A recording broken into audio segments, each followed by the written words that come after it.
Hello everybody, my name is Troublemaker. This is Wargame Red Dragon, so I thought I would do one patch from the Red Dragon client. This is from an older patch, and by older I mean 24 hours ago. And in the patch that they just released, they nerfed down MLRS and Smirch, and they also nerfed down anti-radar planes. In the old patch they were one-shotting ships because of a bug. They're not doing that anymore. So this is going to be from the older patch. And in the blue 4 corner, we have Hidden Gunman, Torresco ESP, M. Balmer, Wicca. And for our red 4 side, we have Vassily Krypsov, Kirk, Shan Revan, and Hubis. And I will say that this red 4 side is quite organized. There's a few people on it that are working together. The blue 4 side, not so much. So this is one of our land-based maps. And a lot of people have been choosing the land-based maps because of how insanely bugged the SEA deep planes were. They were just one-shotting ships. Naval battle became almost pointless.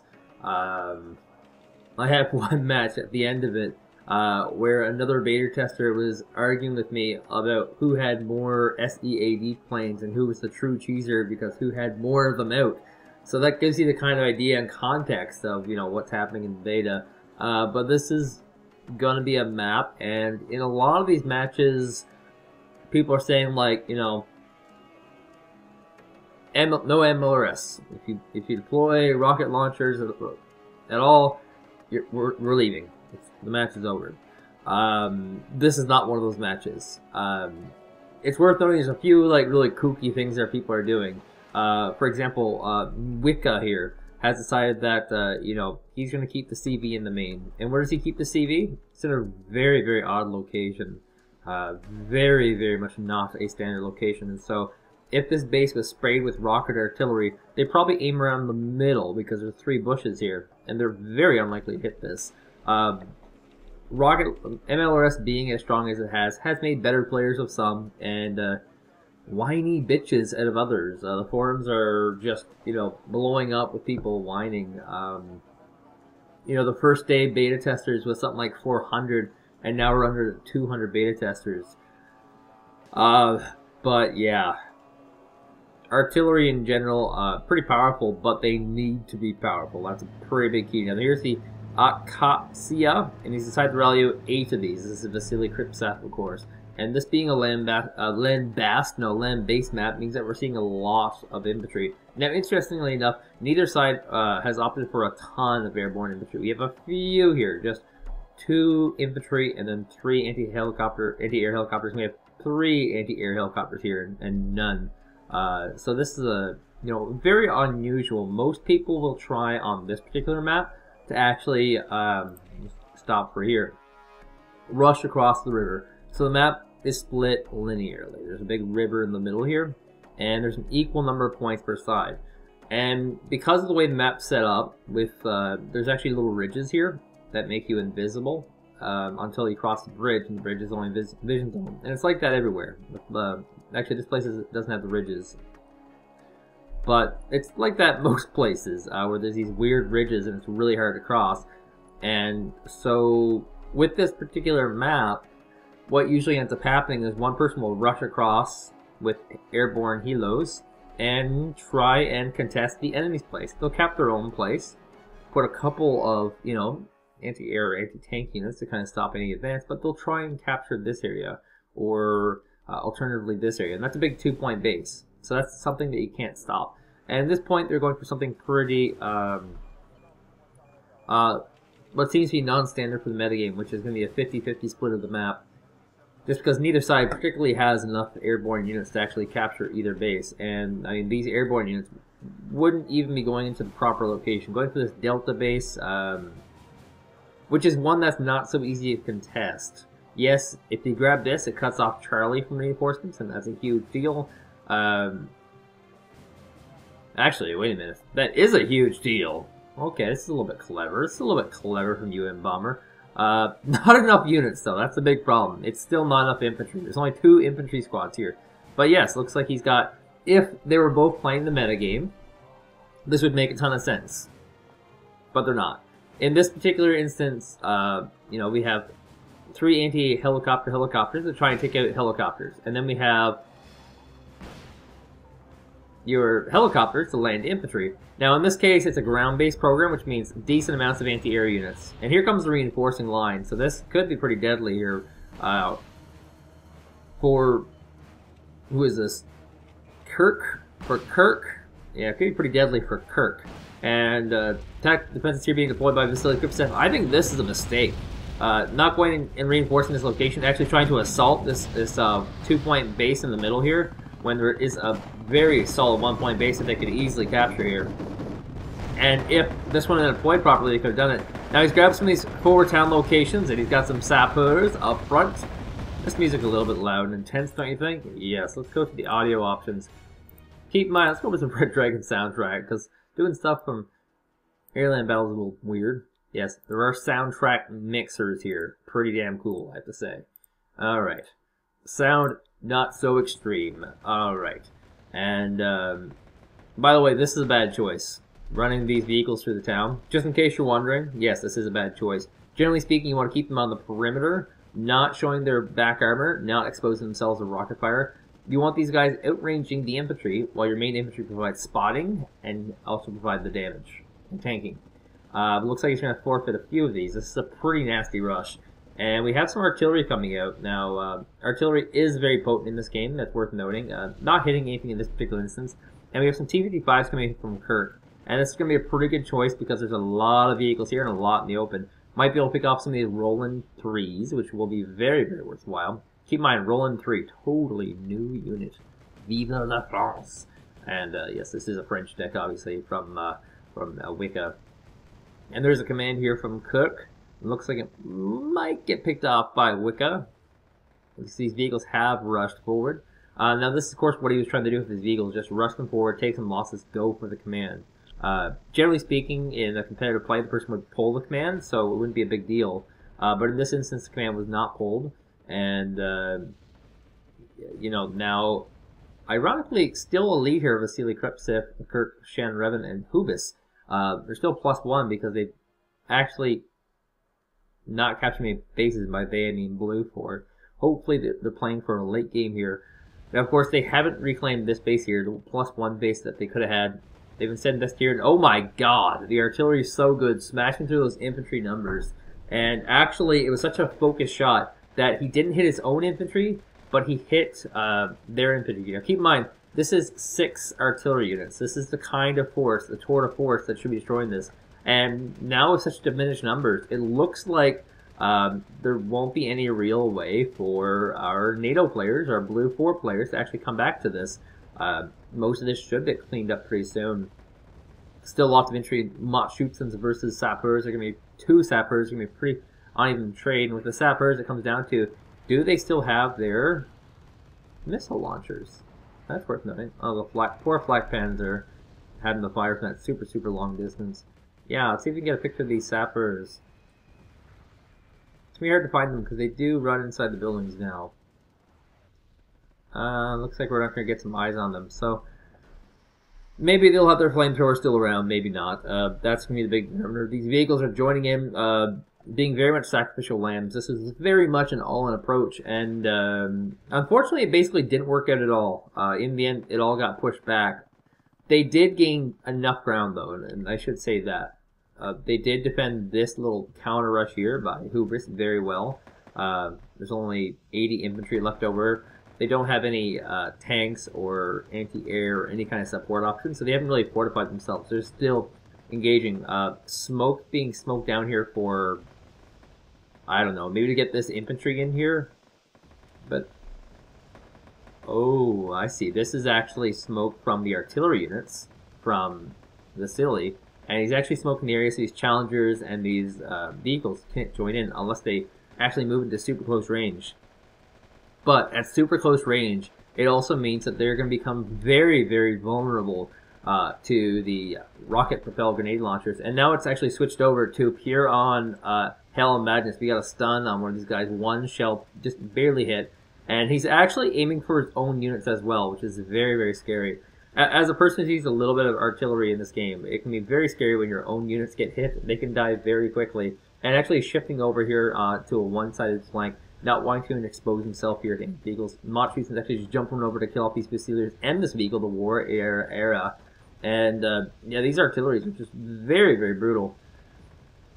Actually, it looks like the command here will go down. Brutal. And we have more infantry coming through. This time it's going to be some of those AT infantry. These are the support type infantry that he's needed to have, as well as some AA infantry. And that if he can get rid of most of these infantry, this will be very, very potent. Now, so far he's just going to deploy them across the ocean. Might be able to get some lucky pot shots on this Challenger 1 if that is the case. And Mott Schützens will clear these Jagers. There's only one of these. Now, I called these Maoris before. Or sorry, I call these Madries, but they're actually called Maoris. And it's really bad because, you know, as an Aboriginal myself, not of Australia, or New Zealand, I probably should know about these guys. But yes, the Maoris are the Aboriginals of New Zealand. They're not represented by the Aboriginals anymore. It's just the name of the unit. And yeah, it looks like there's actually going to be a nice position here on Lima front. Now, back into the middle. Looks like another little push has happened here into this Delta base, trying to solidify this. Remember, this Charlie base is a great little area for the jump in. Now, on the downside for Hidden Gunman, they really need to grab these 2-point bases. It's actually more worthwhile to put this command back and forth than it is to keep it there. And just stockpile up units and go for a big push. But yes, they're doing pretty good. Now, if this forward reinforcement point here, this is kind of become a big deal. They need this forward reinforcement point here to push back Vasily's army of evil Russians.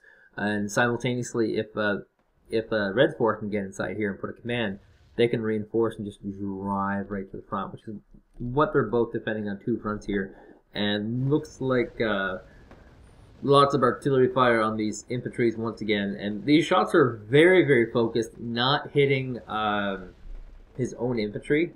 And he's clearly chosen an artillery type that can actually do this, which is very, very rare, very unusual. It's kind of good that artillery are very powerful in this game, even non-MLRS artillery, just because it means that artillery becomes a choice between really great options as opposed to, you know, which one's the least bad, which is what I think it really was in Wargame Airland Battle. Now, there is a supply truck coming in here to try and resupply some of these infantry. They are pretty well hit, but they actually don't need so much for supplies. They have very little ammunition used, but I guess we're going to see a resupply anyway. And there's also some of these V50 90mm, which have a very light anti-tank gun, and oh my god, focus shot. It is so focused. It hit right on the target. Almost dead. Yes, one dead, and we're looking at, you know, very close to 2 dead. Now keep in mind, these are not the rocket artillery we're looking at. These are mortars, and these are your standard long bow, not long bow, they call long barrel artilleries. And these are all still very potent. And I think it's worth noting, and this will be something I think that'll develop into the metagame most definitely. All of the artillery units here are being spread out. That way, if you were to counter the artillery by using artillery on them, which is viable, because note, they don't have a particularly high amount of strength at 10, not a particularly high amount of armor. Now we're going to see 3 Uragons fire some artillery off, and this is one of these things that's game-changing. In this particular patch, artillery was so cheap to use, the rocket ones, that people would just spam it. And in this case, looks like we're going to see, what die? An infantry command and infantry. Now, a lot of people look at this and go like, oh my god! But, you know, to me, it's not that big of a deal. The infantry command was clearly a lot of money, but the infantry are not. So they spent about, you know, 90 to 100 points in supply to clear out 120 points worth of units. Had they actually targeted for, like, here, where they're all clumped up infantry units, that would have been very problematic. And, clumping, and I think the size of the maps, and maybe the issue of team play might become a thing. Now, here's a poor little command that was trying to sneak in here and grab this location. Of course, there is already an Aslov Sea, which is your brand new Anzac unit. Pretty much all their stuff is in the Ozlov Sea, so no real surprise there. And oh, a Peace Rhine coming in, knocking out that tank before it could actually kill the command anyway. The Chieftain Mark II, however, will remain unscathed. There's only a few infantry left in here, and it's 9 total. And now we're seeing some artillery from the Blue 4 side. I'm so used to saying NATO. I think I'll start labeling these matches Blue 4 versus Red 4. So that's going to be the official names of the factions. Because I guess it's not the North Atlantic Treaty Organization anymore, is it? So yes, we're getting some artillery on the Ozlov Sea, and I don't think that has been spotted. There's no. But he does have an idea of where it is. And note, without the focus, it doesn't just one-shot. It takes chips away. If it was focused, it would have one-shotted that easily. And another little brave encounter here by Brohalmar, trying to get a foothold, but there's now so many reservists and Pietro Zemeckis and Motus Trelkis, no, Matschutzens in play that there's really nothing for these really, honestly, bad riflemen. They're one of the worst units in the game, have always pretty much been. And Kirk, it looks like he's going to pull back his anti-air unit to try and get resupplied. And that's one thing that's become a lot harder, is resupplying those anti-air units. It was always hard in ALB, but it's especially hard in Red Dragon. They've removed the fire and forget mechanic from a lot of anti-air units, but there are a lot of them that still have it. And that means, basically, yeah. So what a fire and forget mechanic means is that in a standard anti-air unit, it locks onto the target, it fires a rocket, and, you know, it keeps locked on with some sort of laser, or sometimes they use one of those laser TV scope things on the ground that you've seen. And so there's lots of things that they can lock on with, and so they'll just fire one at a time. And then, you know, if it misses or it hits, they'll fire another one. But only when the last one's exploded. A fire and forget mechanic means that they'll basically unload a whole bunch, and it doesn't matter if it locks on or not. They'll just keep going with it. Also worth noting, this is a part of the kind of beta meta game. It's called beta game. Is that people are starting to use these command tanks a hell of a lot because artillery is so powerful, and people are very much afraid. And so it does cost a lot extra, but it means you won't die to random artillery. Now note, this random artillery only hit one vehicle because there was actually nothing there for it to hit. You know, very powerful, very potent, but people are slowly starting to learn their lessons. You know, you can't use cheap units. You have to use higher quality ones, because there will be a cost for that. And you have to also use a lot of spreading. Spreading will be very important. And note, this is an M1 Abrams, and the CV here, the recon here is a Bradley CFV, which is heavily armored. 2 armor, 10 strength, much more armored than most recon units, and it's just going to be a constant barrage of artillery here from our Red 4 players, as our Blue 4 players trying desperately to get out of this. Not being too successful with these hits. Once again, the power of the artillery comes with focused shots. So it looks like those vehicles will get out pretty scot-free. And on the southern flank, as we call that, you know, MLRS being employed, and this is a clump of units. This is bad, and oh my god, that was bad. Everything but 2 units have been wiped out. That's bad. Very, very bad. Very, very dangerous MLRS there. We have an attack order here. Now, this is something that actually was so common in European escalation, and I wish it's back. And Hidden Gunman, of course, is really in on it. Basically, if your enemy fires and some sort of rocket launcher, you fire back to destroy his. Right, now Hidden Gunman was trying to move his from the location that it was and hit and run. And that hit and run tactic is something that people did. Now, unfortunately, what he didn't expect was that they would blow an entire MLRS round just to destroy the enemy's MLRS. That's something very, very sneaky. Won't be possible in the new patch, probably, but very sneaky. I'm hoping the new patch just affects tank damage from these artillery units, because that was really the only problem to me, the fact that tanks were dying. Yeah. And kind of weird thing here for our Blue 4 team. they don't have this 2-point base cap, but they're moving a command, an infantry command, into this 1-point base.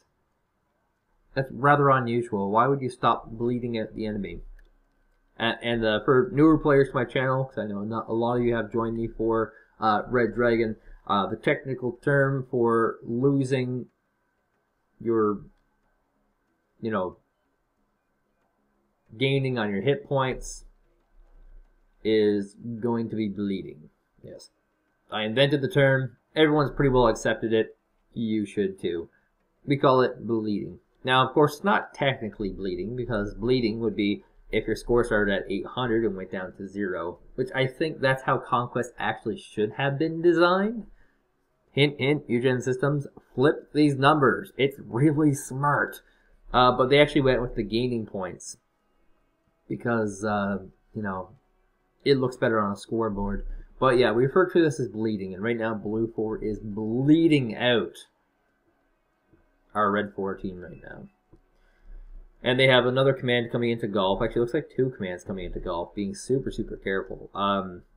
Extra commands is something that has actually been around for a long time. In Red Dragon, artillery wasn't such a big problem. The big problem for Red Dragon was bombers and all-ins and all that. So people started putting in 2 commands in a single zone.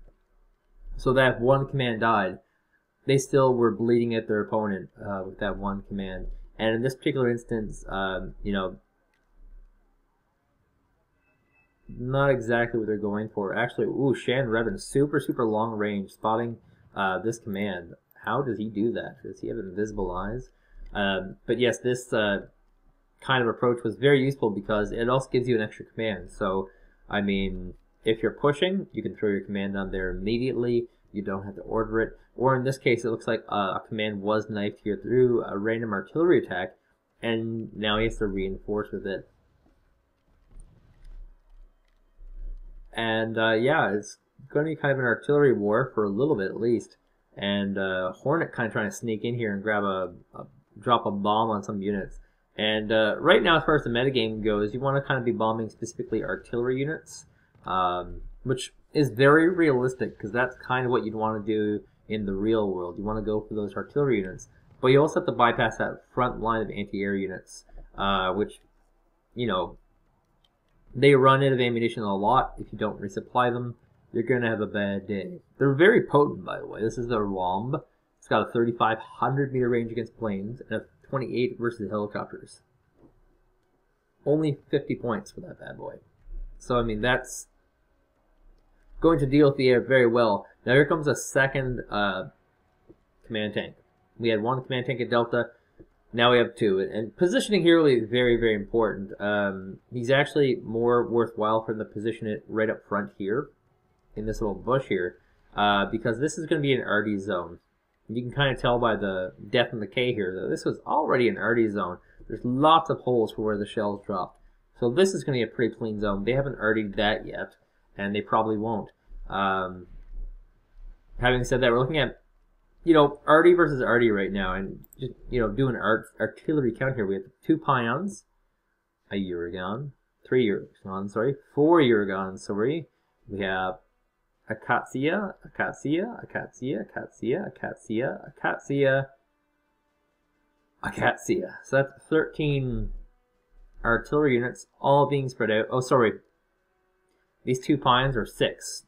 So that would be 18 artillery units here for Red 4. And on the Blue 4 side, we have what? We have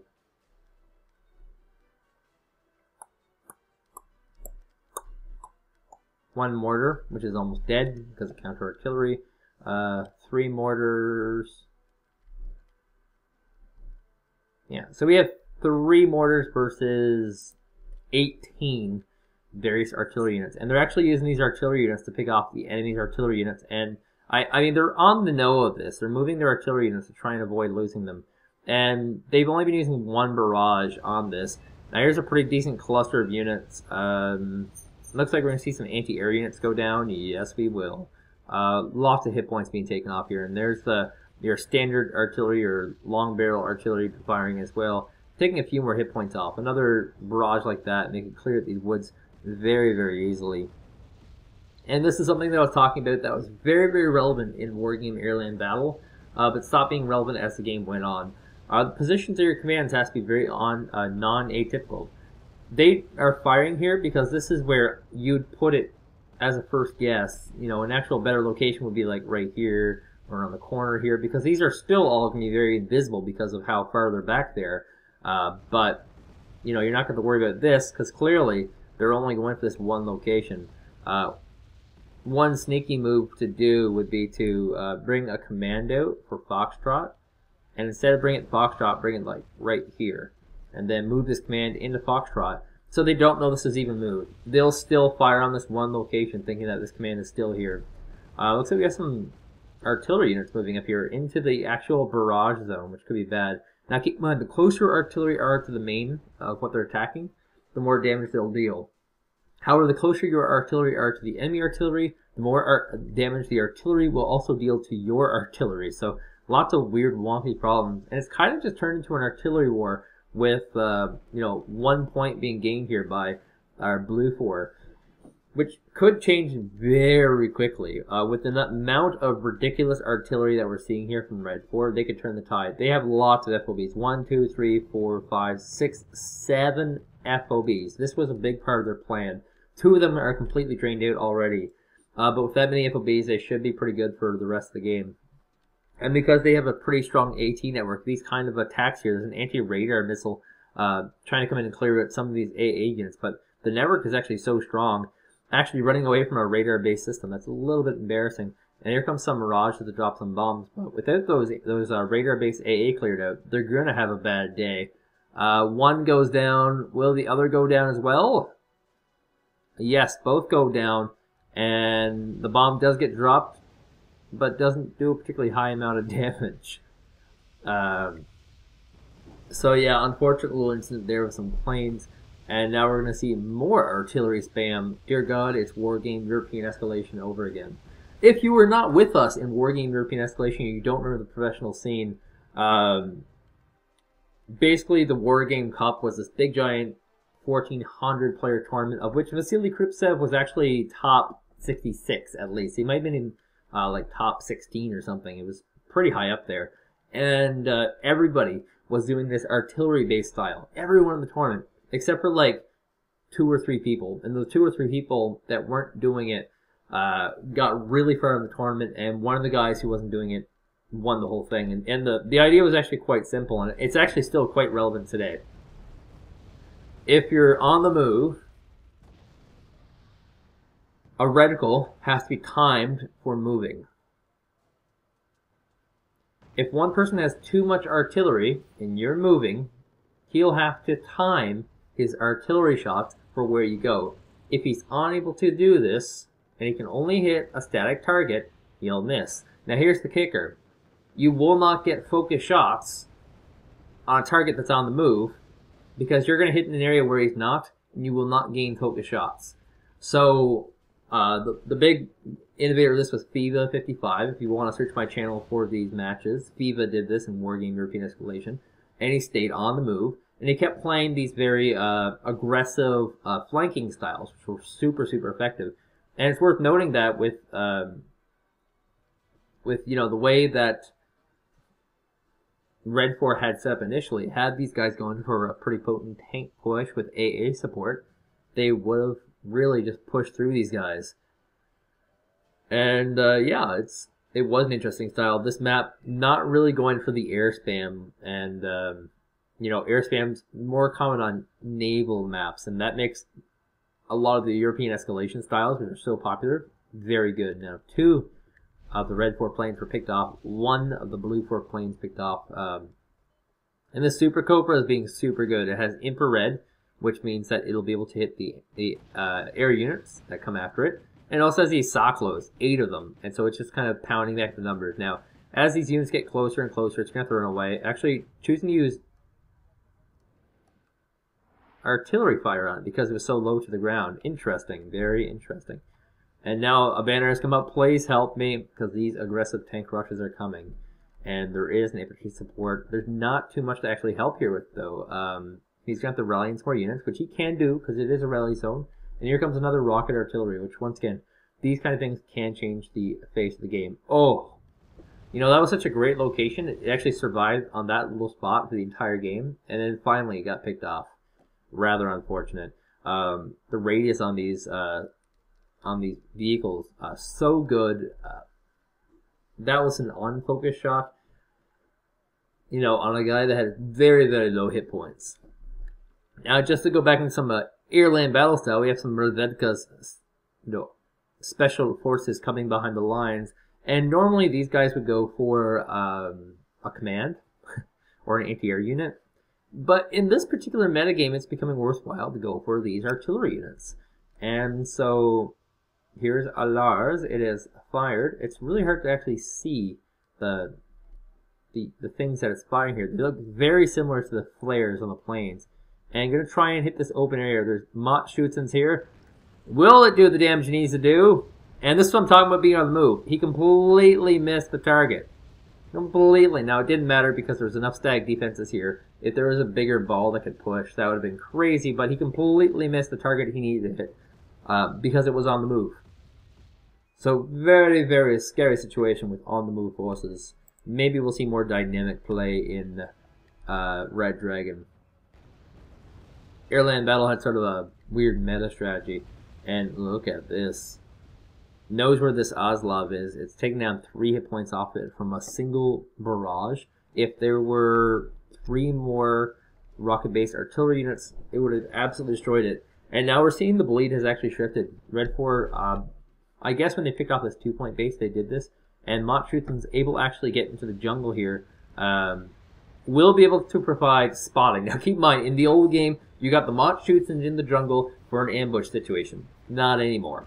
The Mott Schützen is now providing spotting information, and we'll be able to get a focus shot on this location, which will deal insanely high amounts of damage. Just look at how packed all these forces are. Now there is an Abrams trying to kill this Mott Schützen, and it's kind of a desperate battle. He knows as long as this Mott Schützen survives, he's going to be able to get a focus shot on location. Keep in mind, focus shots do not require you to have vision of what's there. It only requires you to have vision of the area that needs to be sacked. And that's exactly what's happening. Our spotter will be providing that and killing not too much so far. But keep in mind, we're looking at, you know, almost 20 artillery units here firing.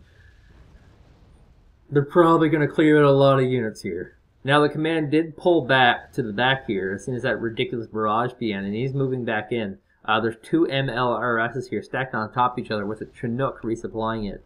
I mean, it's pronounced Chinook, but I'm pretty sure it's a Chinook. And, yeah, here comes the Revedka, and this is exactly what I'm talking about. He's provided lots of spotting vision, dear God. Good focus shot here. The Revedka not actually going to go for that artillery unit. That's a little bit surprising. Given the style of play that they've gone for, I thought they'd try and wipe out enemy artillery units. They have been able to wipe out another 2-point base, so this is getting pretty scary. Eventually, the Blue 4 are actually going to run out of units. Now, this artillery unit does have a gun on it, and what has it spotted to shoot on? Seemingly nothing. Oh, it's still just doing artillery fire. So yes, if this Revedka were to come after this artillery unit, there's no guarantee that it actually kill it. Lots of great focus shots here, killing lots of things. And bleed has stopped once again. 2-point base is back in play.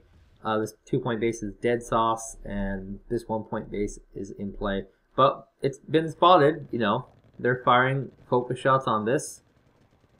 And he will not see the light of day. 1 hit point left. Tried to move it. And it goes down. So a big bleed again. 2-point bleed here from Red 4. Oh, we have some... No, I'm looking at the map very differently. It's like behind the lines action. No, that's not. Because the map is actually like this. But I'm looking at it like this. Like it's split between the middle. Now we have some amphibious vehicles trying to get across here. The FV510 Warrior era. One will get across. There is a helicopter spotting for this. A Maori was able to get into one of these little towns here. And... attack has been called. He just knew it was there. So we have our Gorno Strelki here, which are kind of your mountain shooters. A brand new unit for the Soviets. I've been very excited at these guys. I love these guys. Very, very super high quality units. And here comes a Challenger rush, and this is becoming desperation. Small groups of force coming in. Oh my god, here comes the reserve air force. Comes in for a gun run and picking off these forces. Now +4 for Vassily Krypsov's team. We got a lot of bases have been nuked out by artillery, and there's another command on the way. Now every time they have to buy a command, that's 100 points less of units they have. That gives the unit advantage stronger and stronger and stronger on the side of pack. And looking at these pack forces, the artillery is proving to be too strong. Look at the difference in numbers here. We have a giant bastion ball of units. This is actually what artillery is supposed to be used for, breaking these giant lines. They're intended to be an endgame unit that is supposed to slice through these lines, diminish their numbers, so that you can make a push yourself. And that's what Red 4 has done. The numbers on Red 4 side are so tiny right now that they can actually push. The downside is that artillery right now is actually so powerful that they don't need to push. They can just artillery. And that's really the big balance problem with the game. To me, it's not that artillery are too powerful. It's that pushing is still not a viable, powerful option, even against very, very low numbers. Except for, rocket-based systems. Clearly, they are too powerful. And, oh my god, these poor stingers being picked out at the open. All going to get picked off for free by the ROMs. Possibly, if they can get some shots off. Maybe. Like the Apple guys talk to, those geniuses. Here comes a rocket, missile-based one. It's going to be an AT helicopter. And, oh my god, I am totally wrong. It is an AT vehicle. There is a KPZ T-55 AMIPB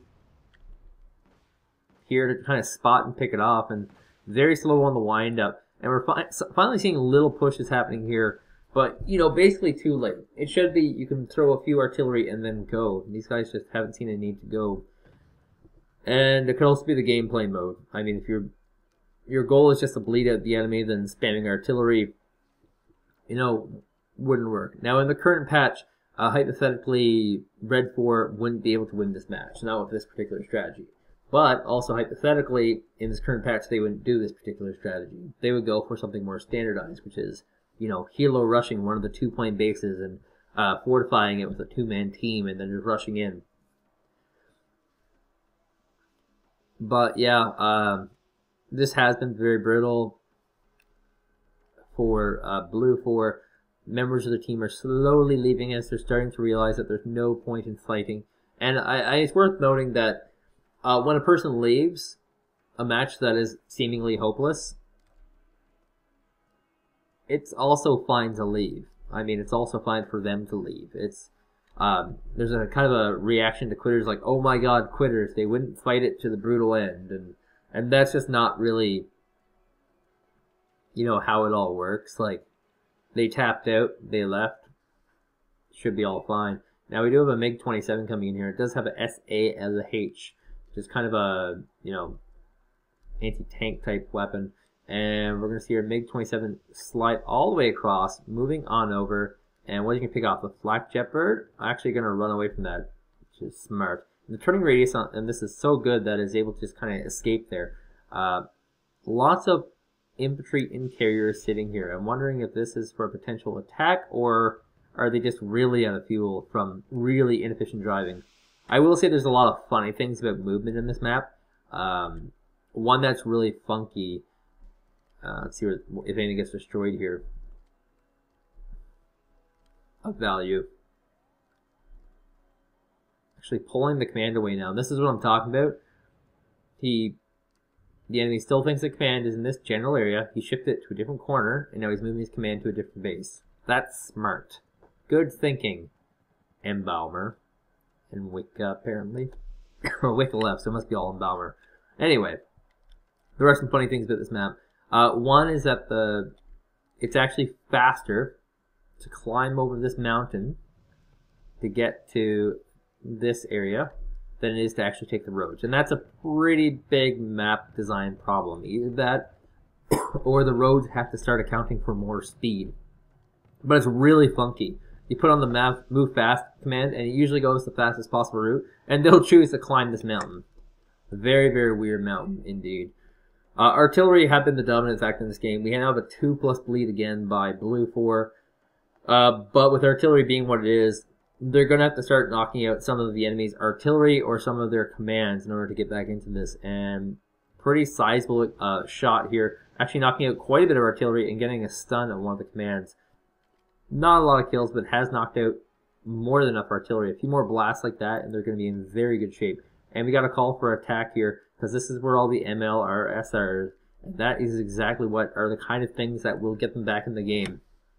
As long as Red 4 continues to knock out artillery units and then commands, they're going to be in very good shape. They also have a small forward position here, and they're actually going to move in a few more forces here. There's a Melotuka P, which might come in the back line right here to try and get any kind of reinforcements that might try and crawl across this bridge. A good shot here, by the way, on the artillery units, able to get a stun. Not actually doing any damage on the actual MLRS. They've actually moved back to a very unusual location. And so these shots are actually going to be mostly ineffective. We'll have to see if Blue 4 is going to fire some MLRS back. And keep in mind, the big problem for Blue right now is going to be supplies. They do have 3 FOBs, but their MLRSs are all up here. They need to bring in these supplies through the Super Chinooks and then fire, and they will get closer shots, but not particularly the best of them. Revedka will be spotting. We have 2 helicopters here with their anti-tank weapons, including the rocket pod, which will be used for stunning. And this Revedka is just going to try and move in, find a command, and move out. And 2 commands being placed all over the place here. Not even capping his 1-point base anymore. Mott shoots and slowly actually moving in on this Aslov here, as well as some T-55s coming in from the back flank. This is getting brutal. These are the late game pushes that you really hope for, all because of the artillery. Now, there's not any anti-air units here, so these Cobras are going to have a field day with these KPZ T-55s. They do have a little gun on them that will be able to fight back eventually, but that's going to be problematic. Here comes some air support, however. Lots of SALs just carpet bombing all the tanks. And Cobras, don't get too close, Cobra. Don't get too close. You're going to have a bad day. Moving right into range now. Actually able to surprisingly able to survive all that. But all the rockets and all the missiles have been blown through all these Cobras. And the attack is still coming. Kind of problematic. It's not a giant attack. It's not a multiplayer attack. It's only one player making an attack. So this should be pretty why am I having problems with the word easily today? Easily defended. Having said that, these rocket artilleries are hitting the back flank here. With the vision, they're able to get a focus shot, able to kill one of these warrior eras, which is another Raritan gun they're missing. And yeah, this marksman down the way, by the way, completely out of fuel. Got some gun runs happening by the MiG-27s, able to lock those SAL missiles on target and kill. And KPZ's actually surprisingly surviving very well. Now the Motostravskis and the Mott Schutzens coming in, and they will be able to fire up and help deal with these Cobras, which, you know, Cobras are no laughing matter. They're a 60-point helicopter. They're very good. And we also have another little back attack here by Blue. The only downside, they haven't actually brought any infantry with them, so if they're actually able to break through, they're definitely not going to be able to hold. But MiG-27's coming in with those SAL rockets, trying to pick off every single tank they can, just belittling these numbers. Now, these are only 25-point tanks, so he's not losing a ton of units here. But it's absolutely brutal to lose anything at all at this very late stage of the game. We're looking at a +2 bleed for Vassily Krypsov, and he's almost gained control of this Lima base, which, you know, without artillery being strong, would basically be impossible. And there is something about balancing of the artillery. I mean, on the one hand, they can't be so strong that they're wiping out all the tanks. That's true. But they have to be strong enough that they can easily wipe out vehicles and infantry. And if they can't wipe out vehicles and infantry, like, it's going to be really bad. It's going to be very, very, very bad. Now, Red 4 is pushing on all fronts here, and, you know, they even have grabbed the Foxtrot base now, which was, you know, surprising, because this seemed like the one that they could least take. They might be able to bring in some commands here and solidify these locations as well. And, yeah, I mean, this is feeling pretty oversauce for blue for, unfortunately. And actually, the push is continuing on. We're seeing more movement here. Now, keep in mind, like I said before, if you have a ball of units that can move, you push, artillery units are going to be very, very ineffective against them. Since they're moving, since they're pushing, you know, they're not going to be able to target that. Where's our MLRSs? They're all being targeted, actually, being constantly forced to move, not actually firing just yet on this particular location. And, yeah, this could be pretty brutal. These T-72s do got to keep moving, though, like I said. They got to kind of circle around, look where this command is, and then kill it. Right now he's playing a little bit closer to ALB style, which is low mobility. Now keep in mind, fuel is a concern with mobile plays. These are tanks with 2,000 liters of fuel, and actually we're going to see an Arty hitting this location to try and wipe out this command. And will survive to fight another day? Yes, it will, but the tanks are coming in, so there is very little hope for this unit. Very little hope. On the southern flank here, the Maori's still in play, but this location has basically been completely taken over by our Red 4 forces. There is an AMX 30 Roland here, but it's out of rockets. And now with this reinforcement point soon captured by Red 4, they will be in good position. Turisco is out of there as well. This ESP tag, I don't know what this is. This is new to me, but I did run into one member of this with this ESP tag. I'm guessing it's going to be some sort of new American clan that might be showing up in the game. But yes, another base has been knocked out. So in terms of commands they can put down, they can get one in Lima, one in Foxtrot, and one in Gold. Very happily, very easily. There are some Mistrals here. They are anti-air units. They're not going to be threatening to a command. And they could, you know, if they did the same thing this way, they could possibly punch a hole in here. Now, there's basically nobody left in this game. This game is basically over. It's Hidden Gunman and Embomber. And Embomber was our baller who was like, you know, doing really solid placements of commands the entire time, using the map to his advantage.